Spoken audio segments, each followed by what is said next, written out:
In a matter of days, Dr. Li Wenliang went from treating patients to becoming one. The 34-year-old ophthalmologist diagnosed Saturday with the Wuhan coronavirus, dying less than a week later in the same hospital in which he worked. But if action had been taken when he and others started sounding alarms, the severity of the outbreak might have been understood sooner. Struggling to communicate, Li spoke with CNN briefly by phone on January 31st. You could hear the hospital machines pulsing in the background.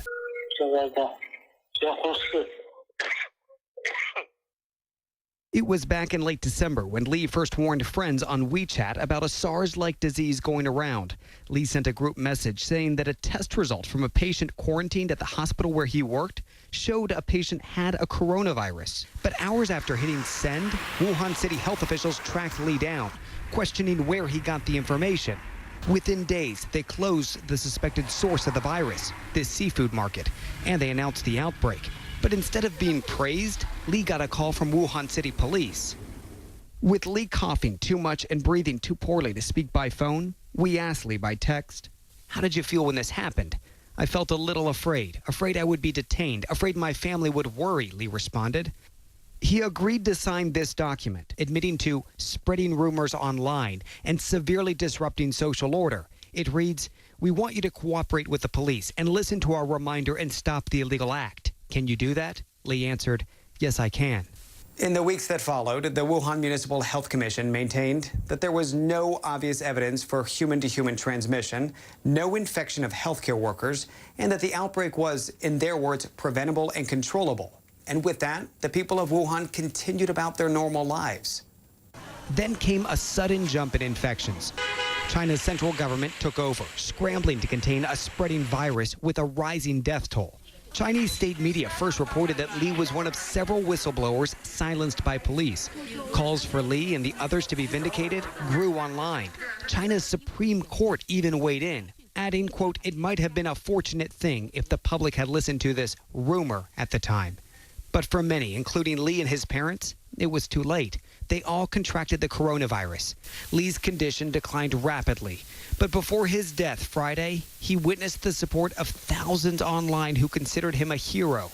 Late Thursday night, Chinese state media first reported Li's death. The responses online reflected a profound grief and a deep anger. The two topics trending on Chinese social media were Wuhan government owes Dr. Li Wenliang an apology and "We want freedom of speech." Both had tens of thousands of views before being censored. Soon after, state media changed its reporting, citing Wuhan Central Hospital, which reported Li was still alive but in critical condition. And a few hours later, in the middle of the night, hospital authorities officially announced Li's death.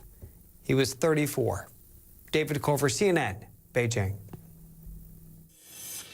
For more now, journalist Yuanying Chen joins me now from Hong Kong. She's also an honorary professor at the University of Hong Kong. So thank you for being with us. You know, censorship in China can be fairly nuanced and sophisticated. The government knows there's this need sometimes for people to vent, to express their frustration, to blow off steam.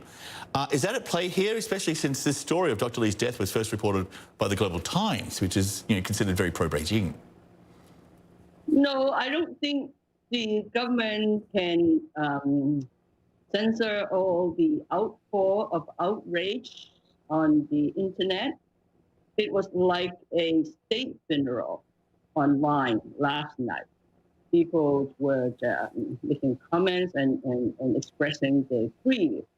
Now, note that the internet is huge in China.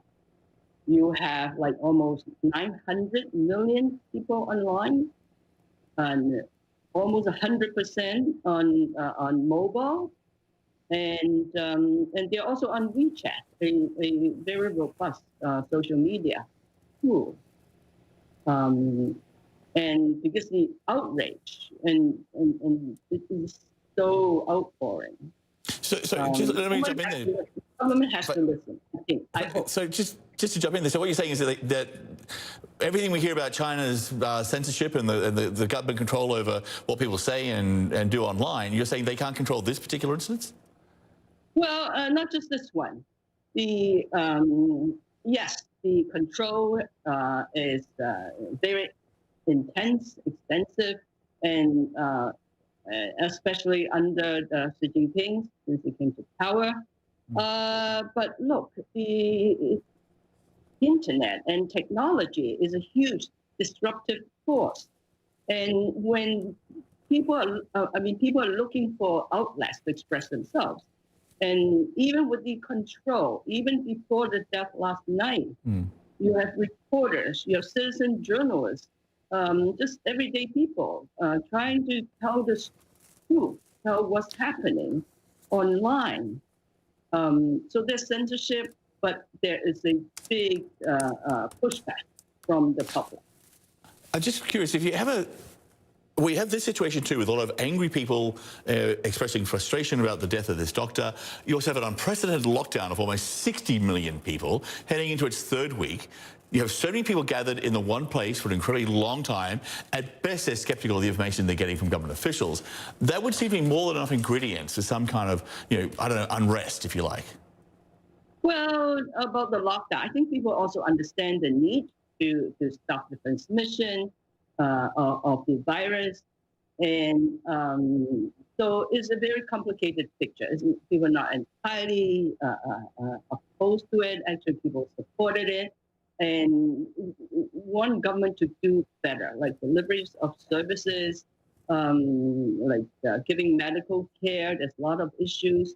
So already there's been a lot of complaints and grievances aired online, even before last night.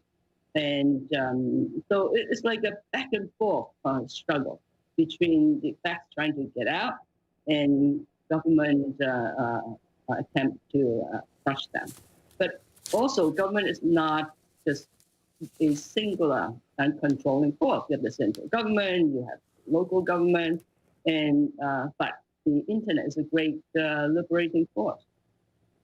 Li Wenliang, we are out of time, so we shall leave it there. But thank you so much for being with us. Thank you.